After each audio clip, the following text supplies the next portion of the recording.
மச்சம் ஒன்ன பார்த்து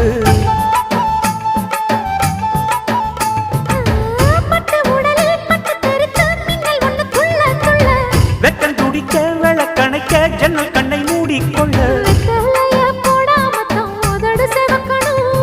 10 நாள் கழிச்சு தாண்டி கதவை திறக்கணும்.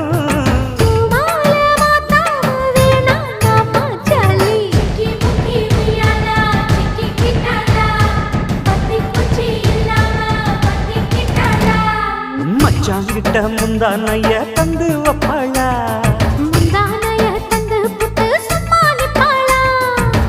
பல நாள் பசி இருக்கு விருந்து வப்பாளா.